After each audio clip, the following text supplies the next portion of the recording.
우스 땅에 욥이라 불리는 사람이 있었는데 그 사람은 온전하고 정직하여 하나님을 경외하며 악에서 떠난 자더라. 그에게 아들 7과 딸 3이 태어나니라. 그의 소유물은 양이 7,000마리요 낙타가 3,000마리요 소가 500결이요 암나귀가 500마리이며 종도 많이 있었으니 이 사람은 동방 사람 중에 가장 훌륭한 자라. 그의 아들들이 자기 생일에 각각 자기의 집에서 잔치를 베풀고 그의 누이 3명도 청하여 함께 먹고 마시더라. 그들이 차례대로 잔치를 끝내면 욥이 그들을 불러다가 성결하게 하되 아침에 일어나서 그들의 명수대로 번제를 드렸으니 이는 욥이 말하기를 혹시 내 아들들이 죄를 범하여 마음으로 하나님을 욕되게 하였을까 합니다. 욥의 행위가 항상 이러하였더라. 하루는 하나님의 아들들이 와서 여호와 앞에 섰고 사탄도 그들 가운데 온지라. 여호와께서 사탄에게 이르시되 내가 어디서 왔느냐? 사탄이 여호와께 대답하여 이르되 땅을 두루돌아 여기저기 다녀왔나이다. 여호와께서 사탄에게 이르시되 내가 내 종 욥을 주의하여 보았느냐? 그와 같이 온전하고 정직하여 하나님을 경외하며 악에서 떠난 자는 세상에 없느니라. 사탄이 여호와께 대답하여 이르되 욥이 어찌 까닭없이 하나님을 경외하리이까? 주께서 그와 그의 집과 그의 모든 소유물을 울타리로 두르심 때문이 아니니까. 주께서 그의 손으로 하는 바를 복되게 하사 그의 소유물이 땅에 넘치게 하셨음이니이다. 이제 주의 손을 펴서 그의 모든 소유물을 치소서. 그리하시면 틀림없이 주를 향하여 욕하지 않겠나이까? 여호와께서 사탄에게 이르시되 내가 그의 소유물을 다 내 손에 맡기노라. 다만 그의 몸에는 내 손을 대지 말지니라. 사탄이 곧 여호와 앞에서 물러가니라. 오늘부터 3주 동안 욥에 대한 말씀을 전하도록 하겠습니다. 오늘은 오늘 본문 1장부터 2장까지 이어지는 욥의 고난을 함께 살펴보려고 합니다. 오늘은 욥의 이 고난을 보면서 과연 우리는 고난을 대하는 태도를 어떻게 해야 될까라는 거죠.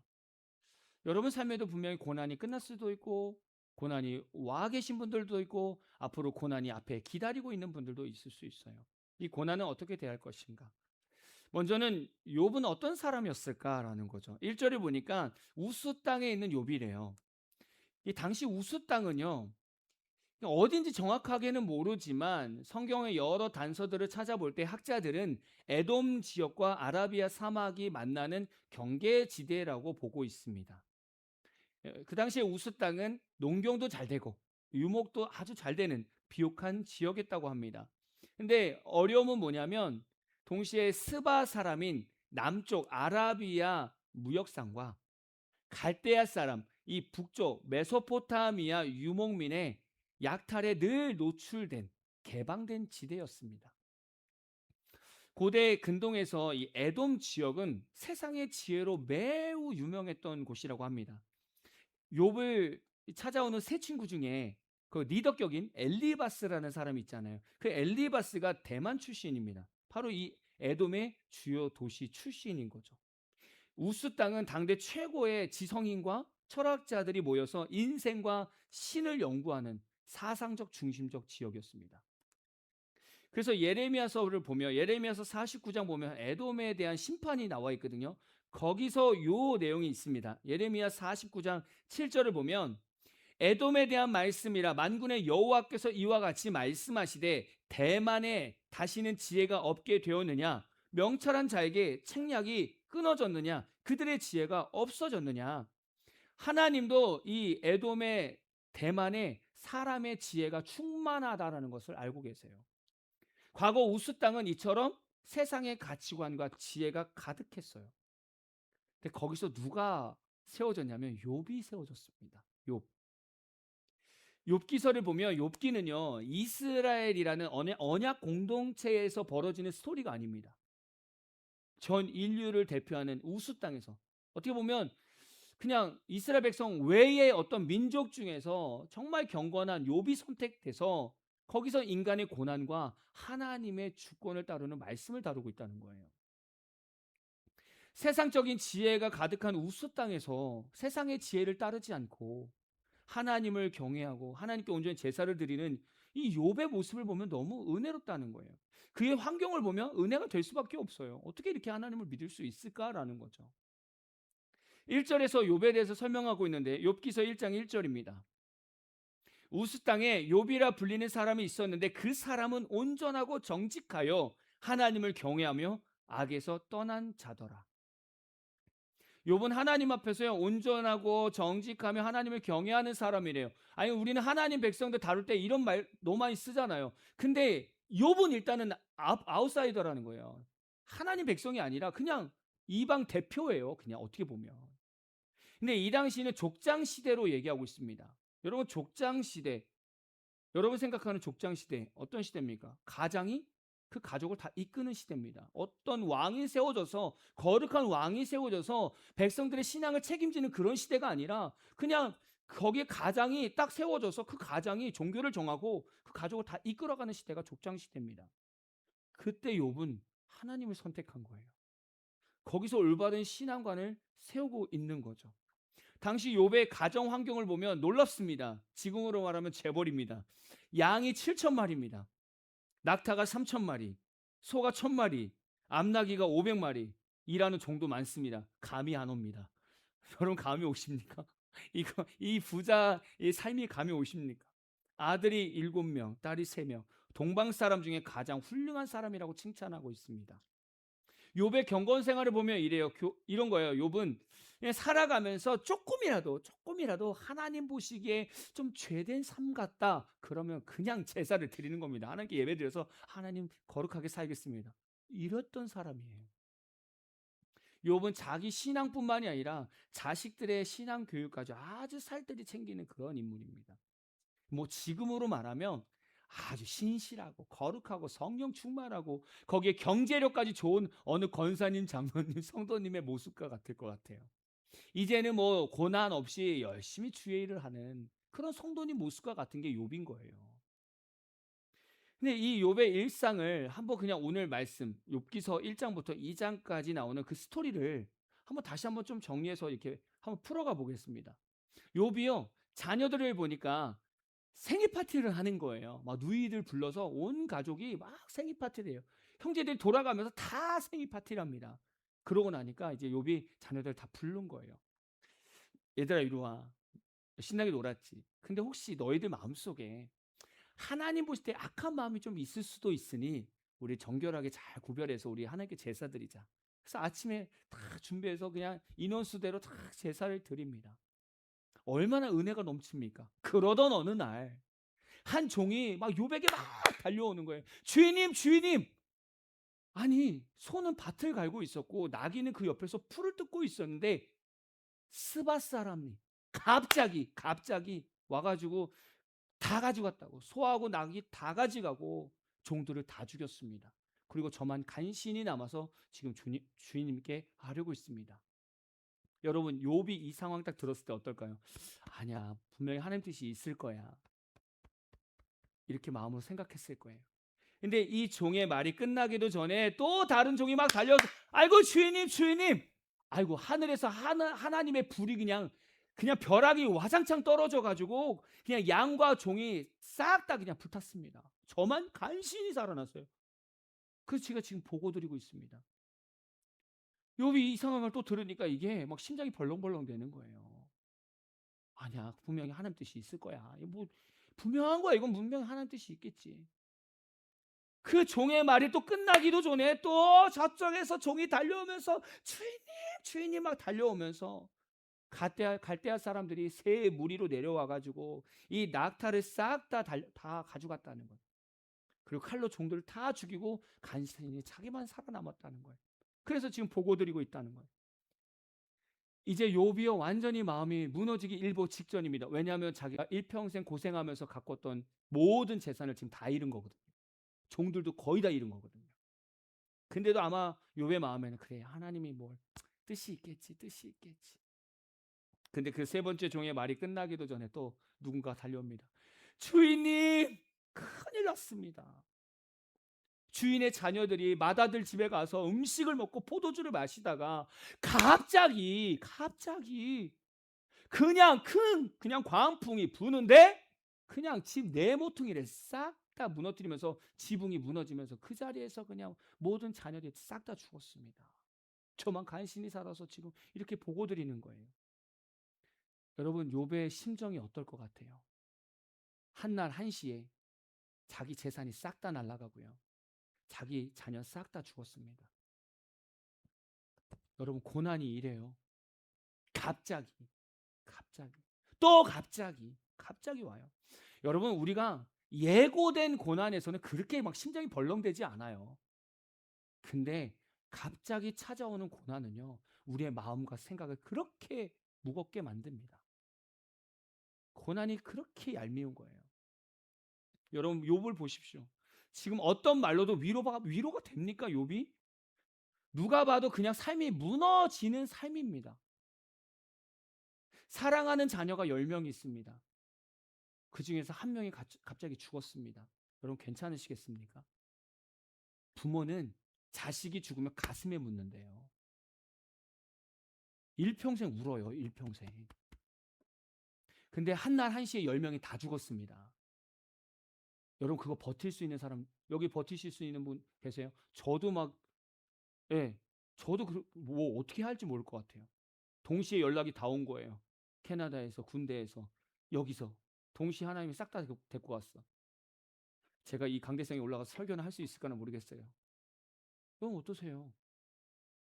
욥의 상황을 한번 생각해 보시라는 거예요. 욥의 상황을. 일평생 고생했던 재산이 한 번에 싹 다 날아갔습니다. 자신이 사랑하고 있는 자녀들이 싹 다 죽었습니다. 한날 한시에. 과연 이 고난을 제정신으로 버틸 수 있는 사람이 있을까요? 여러분이 욥이라고 한다면 제정신으로 버틸 수 있겠습니까? 근데요, 우리의 인생도 똑같더라고요. 우리의 인생도. 여러분, 성경에서 일어나는 삶이 우리 삶에도 그대로 일어나요. 살다 보면 이유 없이 내 사랑하는 자녀가 여러 가지 이유로 죽는다니까요. 이유가 없는데 사고로, 질병으로 자녀를 먼저 보낸다니까요. 우리 삶에도 지금도. 근데 그런 아픔이 있는데 갑자기 내가 그동안 잘 쌓아왔던 사업이 완전차 무너지는 거예요. 사업이 다, 거래처가 다 막히는 거예요. 그러면서 막 그냥 어음이 막 다 넘어오는 거예요. 한순간에 끝나는 거예요. 그런데 갑자기 나하고 오랜 시간 관계를 맺으면서 좋은 지인들이었는데 한순간 다 등을 돌려버리는 거예요. 아니, 무슨 이유인지 모르겠는데 다 나를 싫어하고 다 떠나버리는 거예요. 근데 이게 한날 한시에 벌어졌다고 생각해 보세요. 여러분, 버티시겠습니까? 쉽지 않은 거예요. 지금 욥의 마음은요, 누구도 위로할 수 없는 거예요. 만약 여러분 이런 상태에 있는데 제가 여러분을 찾아가서 주님 안에서 힘 얻으십시오, 털쳐내고 일어나십시오, 그러면 저 뺨 맞아요. 저 오늘 정말 어려운 설교를 하고 있습니다, 솔직히. 왜냐면 여러분 삶에 고난 다 있잖아요. 제가 오늘 그거 다 털으려고 하거든요, 말씀으로. 정말 힘든 마음으로 지금 설교하고 있습니다. 욥은요, 그냥 그 자리에 주저앉고 하나님을 원망해도요, 하나님을 대놓고 원망해도 누가 옆에서 말릴 사람이 없을 거예요. 그런데 욥은 이 절망 가운데서 고난을 어떻게 대했는가 보세요. 욥기 1장 20절에서 22절 메시지 성경입니다. 제가 읽어드릴게요. 욥이 일어나 슬픔에 겨워 겉옷을 찢고 머리털을 밀었다. 그러고는 땅에 엎드려 예배하며 말했다. 어머니 태에서 맨몸으로 나왔으니 이 땅의 태로 맨몸으로 돌아갈 것입니다. 하나님이 주셨고 하나님이 거두십니다. 하나님의 이름은 언제나 찬송 받으실 것입니다. 이 모든 일을 겪으면서도 욥은 단 한 번도 죄를 짓지 않았고 단 한 번도 하나님을 탓하지 않았다. 그럴 수 있나요? 그럴 수 있나요? 자녀가 싹 다 죽었는데 입으로 한 번도 죄를 범하지 않는다는 거예요. 내 모든 물건이 싹 다 사라졌는데 입으로 불평 하나 안 한다는 거예요. 어찌 그럴 수 있을까? 지금 욥은 큰 절망을 당했습니다. 얼마나 거룩하게 살아왔어요. 하나님이 칭찬할 만큼 거룩하게 살아왔습니다. 그렇다고 한다면 욥은 계산할 수 있지 않겠습니까? 하나님, 제가 그동안 예배드린 게 부족했습니까? 하나님, 제가 그렇게 거룩하게 구별돼서 살았는데 뭐가 그렇게 부족합니까? 왜 저한테 왜 그러십니까? 도대체 왜? 제가 뭘 잘못했길래 내 자녀를 다 데리고 가십니까? 제가 사업하면서 얼마나 하나님 앞에 신실하게 11조 다 했습니까? 근데 왜 내 사업을 다 엎으셨어요? 욥은 충분히 이렇게 따질 수 있다라는 거예요. 근데 원망하고 불평할 수 있는 이 상황에 욥은 막 정신 차리면서 뭘 하느냐? 내가 누구에게 경배를 드려야 될까라는 거예요. 그 대상을 찾고 있는 거예요. 그러면서 고백하잖아요. 하나님의 이름은 언제나 찬송받으실 분입니다. 아니, 이 상황에서 어떻게 찬송을 돌리냐고요? 어떻게? 이게 이해가 됩니까? 근데 욥의 인생은 이게 끝이 아니에요. 이런 어려움이 막 마음에서 계속 전쟁을 일으키고 있는데 욥의 발바닥부터 정수리까지 종기가 확 올라온 겁니다. 여러분, 이 당시에 사람들이 종기를 보면 종기는 신의 저주나 심판의 결과라고 생각했어요. 생각해 보세요. 욥이 지금 하나님 앞에 칭찬받을 정도로 정말 신실하게 신앙생활을 하는 자입니다. 근데 종기가 온몸에 다 퍼졌어요. 그러면 욥은 지금 어떻게 생각할 것 같아요? 아, 나 하나님한테 버림받았구나. 나 하나님한테 그렇게 열심히 헌신했는데도 다 쓸모없구나. 나 버림받았구나. 그렇게 생각할 수 있는 상황이라는 거예요, 지금. 욥은요, 제 가운데 앉아서 막 질그릇 조각 깨진 걸로 막 피부 뻑뻑 긁으면서 막 온몸이 간지러우니까 이렇게 긁으면서 있는 거예요. 근데 그 모습을 보는 아내가 뭐라고 하느냐? 당신이 그래도 자기의 온전함을 굳게 지키느냐? 하나님을 그냥 욕하고 죽어버려. 현대 우리 부인 우리 아내 현대 버전으로 바꾼다면 이럴 것 같아요. 야, 당신이 교회만 안 갔어도 우리 자녀들 안 죽었어. 네가 교회만 안 갔어도 우리 가정 이렇게 망하지 않았다고.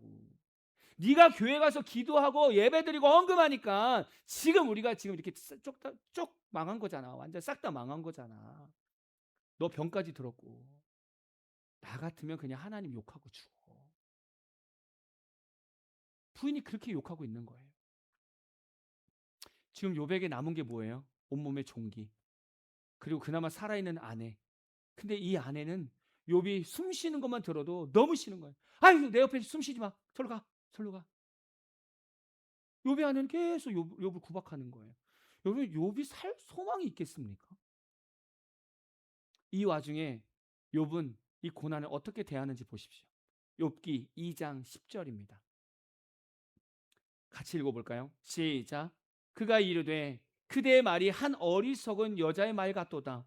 우리가 하나님께 복을 받았은즉 화도 받지 아니하겠느냐 하고 이 모든 일에 욥이 입술로 범죄하지 아니하니라.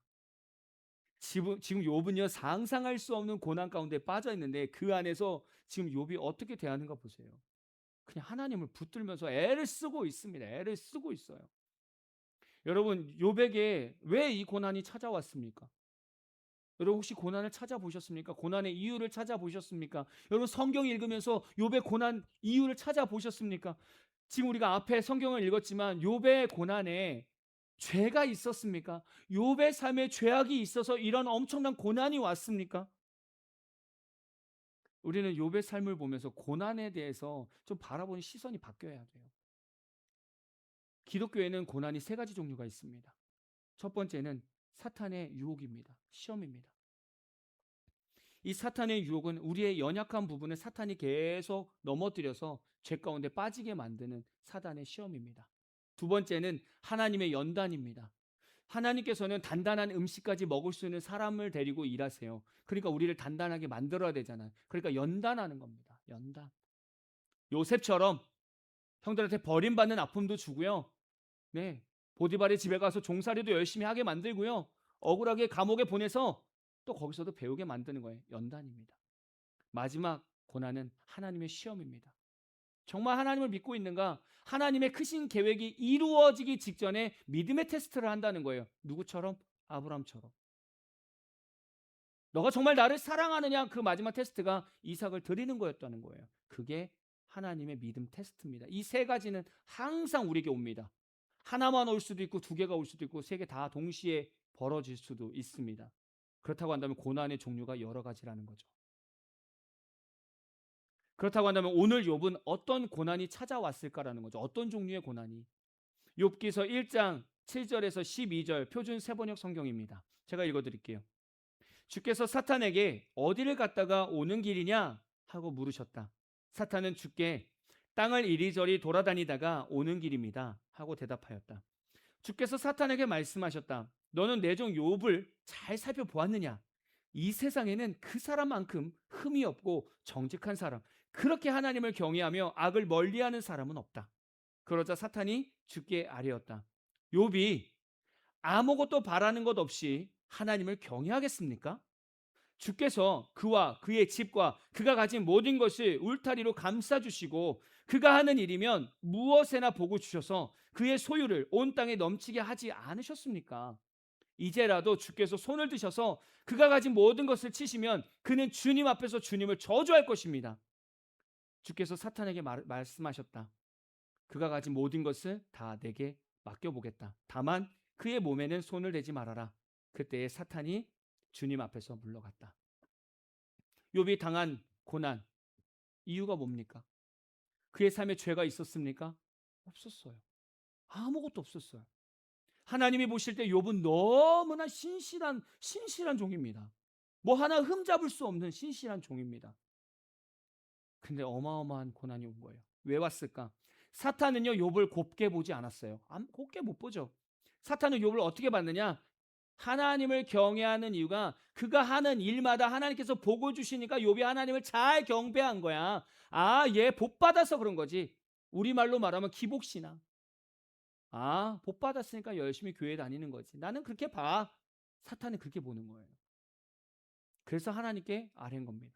그래서 하나님께서 욥을 믿으면서 사탄에게 욥을 맡깁니다. 그래, 해봐. 생명만 건들지 말고 모든 소유를 너한테 맡길게. 지금 욥이 당한 고난은요 사탄의 유혹입니다.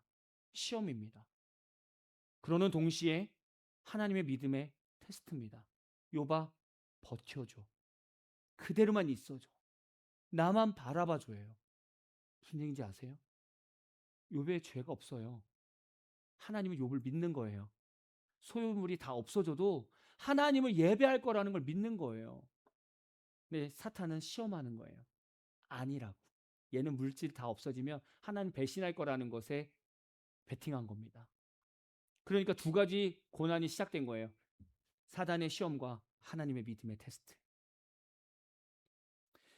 지금 사탄은 욥에게 고난을 주면서 어떤 시험을 하고 있을까?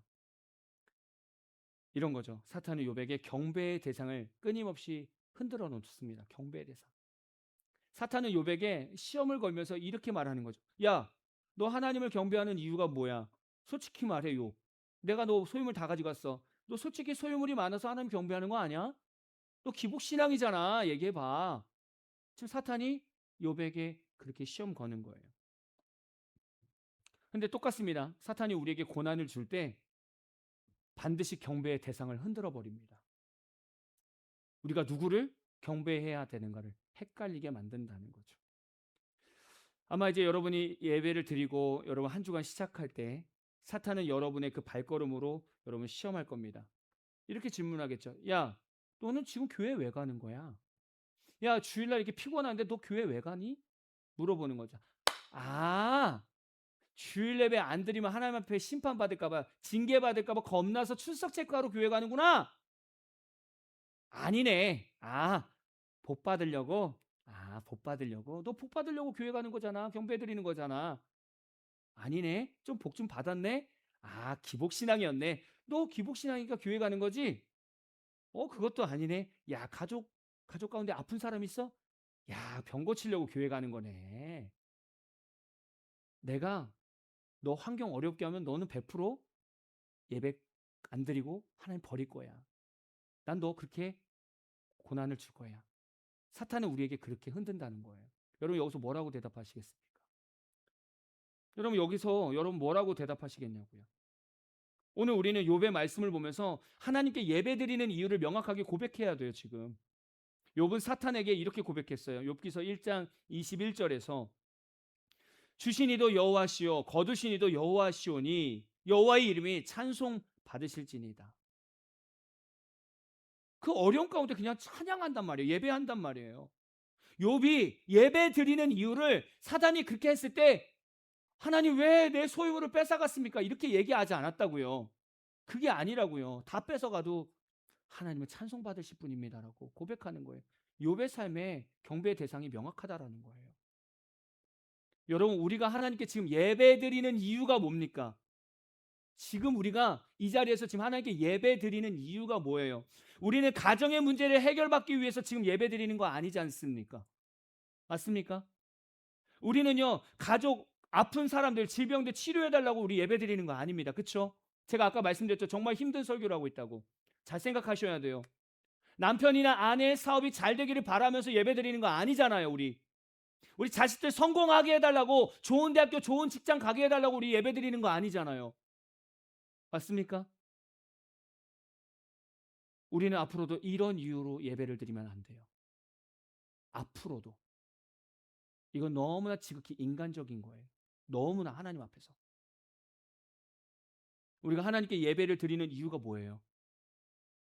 죄로 인해서 지옥에 갈 수밖에 없는 우리를 예수님이 십자가로 우리를 건져주시고 구원시켜 주셨잖아요. 우린 그 구원받은 것 하나만으로도 우린 감사하고 찬양해야 된다는 거예요. 사탄이 우리한테 속삭이는 거예요. 삶을 힘들게 만들고 고난을 줄 때 너 도대체 누구 경배하는 거야? 나 하나님. 나를 구원하신 하나님. 나한테 이런 세상의 것 중요하지 않아. 돈 중요하지 않다고. 건강 중요하지 않단 말이야. 나는 나를 구원하신 하나님을 찬양하고 감사하는 거야. 이 고백이 저와 여러분의 고백이 오늘 되어야 돼요. 사탄은 우리 내면을 너무나 잘 알고 있습니다. 너무 잘 봐요. 조금이라도 우리의 경배의 이유가 하나님이 아니라 나라고 한다면 사탄은 가차 없습니다. 우리의 연약한 부분에 들어와서 거기서 고난을 만들어 버려요. 내가 하나님께 맡기지 못한 것, 내가 하나님께 드리지 못한 것, 내가 온전히 하나님께 예배드리지 못하는 그 삶 가운데서 고난을 계속 만든다고요. 여러분의 삶에 고난은 계속 있다고요. 욥처럼 신실하게 살아도 고난은 있습니다. 중요한 건 우리가 그 매번의 고난을 어떻게 우리가 마주할 것이냐라는 거죠. 오늘 욥의 모습을 보면요, 누가 생각나냐면 바로 성령에 이끌려 광야에 나가는 예수님이 생각납니다. 여러분, 예수님도요, 공생에 시작하기 전에 아주 그냥 성령에 이끌려서 거룩하게 광야에 나갔습니다. 근데 뭔가 퀄리티 있게 뭔가 이렇게 시험 받으시는 게 아니라 사단이 탁 나타나서 세 가지 시험으로 막 자기 스타일대로 막 사탄 스타일대로 막 예수님을 시험했습니다. 똑같아요. 우리도 똑같습니다.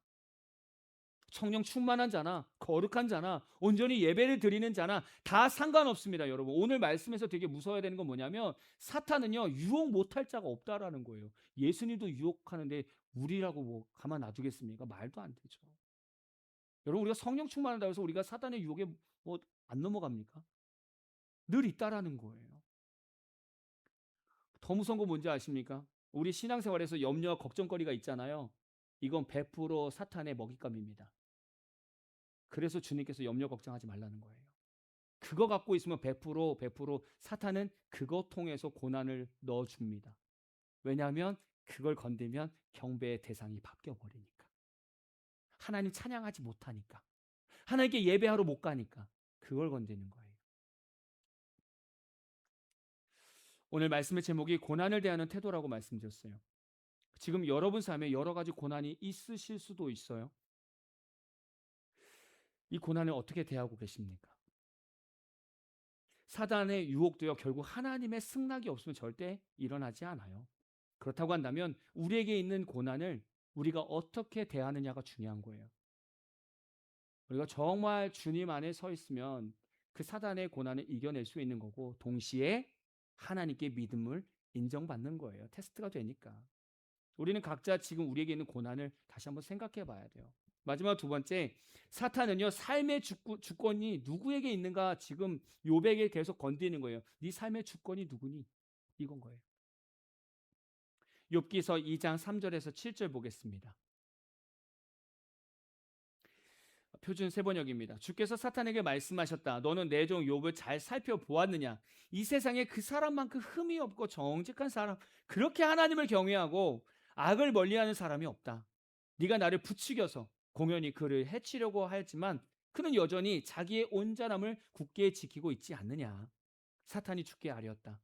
가죽은 가죽으로 대신할 수 있습니다. 사람은 자기 생명을 지키는 일이면 자기가 가진 모든 것을 버립니다. 이제라도 주께서 손을 들어서 그의 뼈와 살을 치시면 그는 당장 주님 앞에서 주님을 저주하고 말 것입니다. 주께서 사탄에게 말씀하셨다. 그렇다면 그를 너에게 맡겨보겠다. 그러나 그의 생명만은 건들지 말아라. 사탄은 주 앞에서 물러나 곧 욥을 쳐서 발바닥에서부터 정수리에까지 악성 종기가 나서 고생하게 하였다. 사탄은 욥의 몸에 종기를 줍니다. 그러면서 괴롭힙니다. 그러면서 지금 욥에게 뭐라고 질문한지 아십니까? 네 삶의 주권이 어디에 있어? 라고 물어보는 거예요. 주권이. 그렇게 물어봐요. 삶의 주권이 욥에게 있다면 욥은 온몸에 종기가 올라왔잖아요. 그러니까 하나님 앞에 따지는 거예요. 하나님 왜 저를 괴롭게 하십니까? 내 삶이잖아요. 내 삶. 왜 이렇게 저를 힘들게 하십니까? 라고 따지는 거예요. 왜? 내 삶의 주권이 나한테 있으니까. 그래서 우리가 하나님께 원망하는 거예요. 근데 반면에 하나님이 나의 삶의 주인이 되시면 어떠한 환경, 어떠한 상황, 어떤 질병이 와도 우리는 하나님 앞에 따지지 않습니다. 왜냐하면 하나님 거니까. 되게 중요한 거예요. 하나님 거니까 따질 수가 없는 거예요, 사실은. 한번 생각해 보세요. 자, 여러분의 집에 누군가가 선물을 줬어요. 정말 비싼 선물을 줬단 말이에요. 뭐 비싸서 뭐 요만큼 이렇게 찍어가지고 그냥 얼굴 다 바르는 너무 비싼 화장품입니다. 아, 근데 여러분 딸이 퍽 해가지고 퍽퍽 바르는데 그러다가 화장품을 땅에다 딱 떨어뜨리면서 그냥 방바닥에 화장품을 다 발라버렸어. 자, 여러분은 그 딸을 보면서 화를 내겠습니까? 안 내겠습니까? 내 거라고 생각한다면 딸을 잡을 것이고 내 게 아니라고 한다면 같이 방바닥을 닦을 것이고 어떻게 하겠냐 이거죠.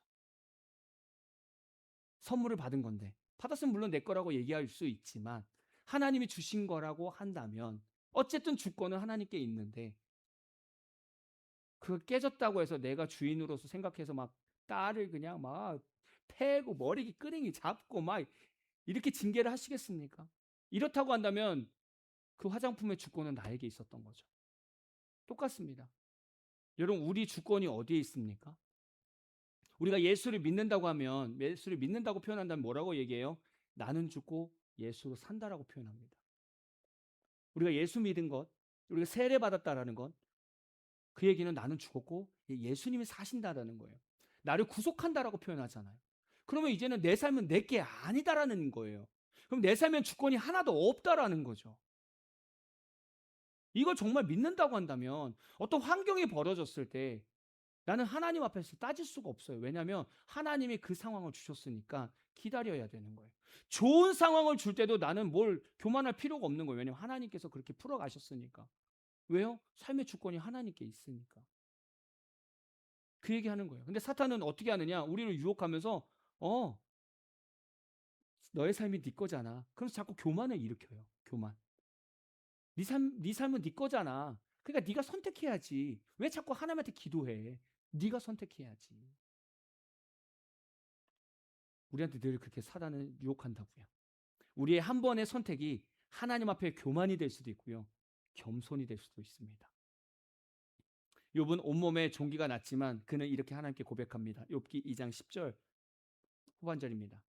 우리가 하나님께 복을 받았은지 화도 받지 아니하겠느냐 하고 이 모든 일에 욥이 입술로 범죄하지 아니하니라. 욥이 이렇게 고백할 수 있는 것은요, 자신의 삶의 주권자가 자기가 아니라는 거예요. 하나님이라는 거예요. 그래서 앞에 내가 복을 받고 건강하게 살았던 삶도 하나님 거지만 지금 이렇게 화를 당한 것도 하나님 안에서 되어진 거라는 거예요. 나에겐 주권이 없다라는 거예요. 그래서 하나님만 찬양한다라는 거예요. 여러분 이걸 꼭 기억하셔야 됩니다. 우리 생활 속에서 고난은 계속 찾아옵니다. 계속 고난 찾아오는데 그 고난을 대하는 태도가 이제 우리는 성숙해져야 됩니다. 성숙해야 돼요. 그 고난 때문에 막 우리 신앙이 좌우로 막 교회를 왔다 갔다 이제는 그렇게 하면 안 돼요. 이제는 고난이 우리의 신앙을 좌지우지해서는 안 된다는 얘기예요. 고난이 내가 하나님께 나가는 경배의 조건에 왔다 갔다 하면 안 된다는 얘기예요. 이해되십니까? 예, 고난 힘들 수 있다는 얘기예요. 안 힘들다는 게 아니에요. 근데 그걸 하나님께 끌고 와가지고 거기서 하나님을 경배하면서 하나님의 주권을 인정하면서 풀어가자는 얘기예요.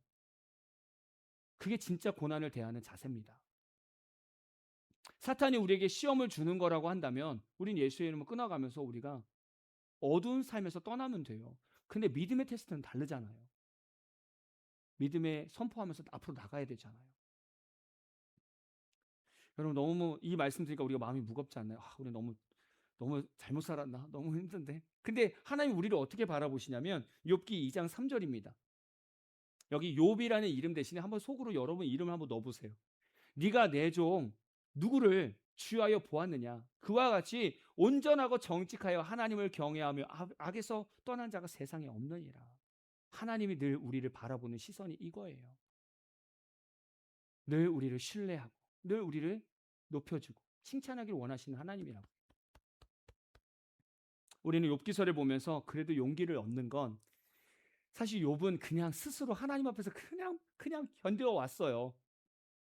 근데 지금 우리는 사탄의 유혹을 완전히 승리하신 예수님이 계시잖아요. 이미 싸워서 승리한 전쟁을 우리는 지금 하고 있다고요. 아무리 고난이 커도요. 이미 예수님께서 승리하셨다고요. 그래서 욥보다 우리가 훨씬 더 수월하다고요. 왜냐하면 우리를 도우시는 성령께서 우리 안에 계시니까.